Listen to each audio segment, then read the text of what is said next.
की सबसे पुरानी राजनीतिक पार्टी कांग्रेस के भीष्म पितामह कहे जाने वाले प्रणब मुखर्जी 11 दिसंबर को 84वां जन्मदिन मनाने वाले हैं। कांग्रेस पार्टी में करीब अपने 60 साल देने वाले प्रणब मुखर्जी भारत के 13वें राष्ट्रपति चुने गए। भारतीय राजनीति और शिक्षा के क्षेत्र में उनके योगदान को देखकर उन्हें 2019 में भारत का सर्वोच्च सम्मान से नवाजा गया। एक बेदाग छवि के नेता प्रणब मुखर्जी की सादगी से क्यों होते हैं प्रतिद्वंदी भी उनके फैन, उनकी इसी खूबियों को जानेंगे हम। बनना चाहते थे राष्ट्रपति की बग्गी के घोड़े। जी हाँ, प्रणब मुखर्जी पहली बार 1969 में कांग्रेस पार्टी से बंगाल के मिदनापुर राज्यसभा सदस्य चुने गए थे। उस समय प्रणब का घर राष्ट्रपति संपदा के सामने था। राष्ट्रपति संपदा में राष्ट्रपति की दिनचर्या काफी आलीशान थी। प्रणब राष्ट्रपति की लाल बग्गी को काफी पसंद करते थे। एक दिन अपने बंगले से उस बग्गी को निहारते हुए उन्होंने अपनी बहन अन्नपूर्णा बैनर्जी से कहा था कि वो राष्ट्रपति की इस आलीशान जिंदगी को जीने के लिए अगले जन्म में बग्गी का घोड़ा बनकर पैदा होंगे। लेकिन उनकी बहन ने तुरंत उनकी बात काटते हुए कहा कि तुम्हें अगला जन्म लेने की जरूरत नहीं है, तुम इसी जन्म में राष्ट्रपति बनोगे। और वो 2012 में भारत के 13वें राष्ट्रपति बने। प्रणब मुखर्जी को पढ़ने का बहुत शौक है।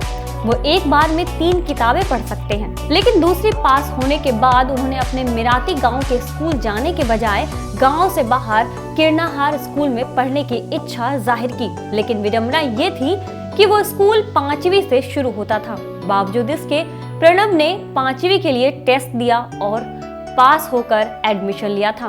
वो लगभग 40 साल से अपनी जिंदगी की रोजमर्रा के लिए डायरी लिखते हैं, जो अब भी जारी है। प्रणब मुखर्जी को प्रधानमंत्री पद के लिए सबसे मजबूत दावेदार माना जा रहा था, लेकिन सभी तरह की खूबियां होने के बाद भी वो प्रधानमंत्री नहीं बन सके।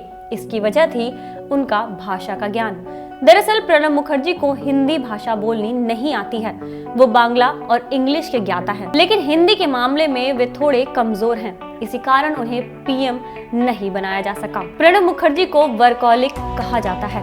वो दिन के 18 घंटे काम करते हैं। उनके बारे में कहा जाता है कि वो 20 सालों से बिना छुट्टी के काम कर रहे हैं, लेकिन केवल हर साल दुर्गा पूजा के वक्त 4 दिनों की छुट्टी लेते हैं, जिसमें प्रणब 3 दिनों का उपवास रखते हैं।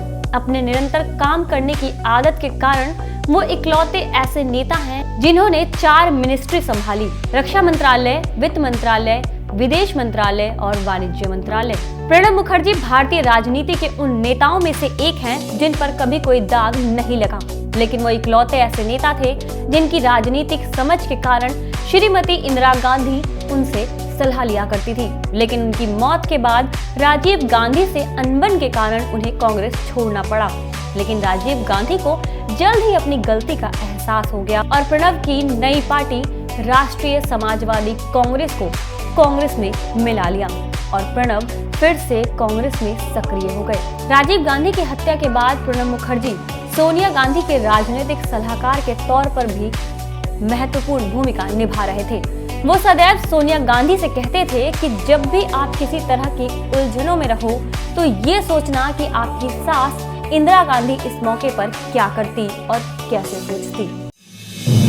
आप देख रहे हैं नेट्रिक न्यूज, साहस सच कहने का।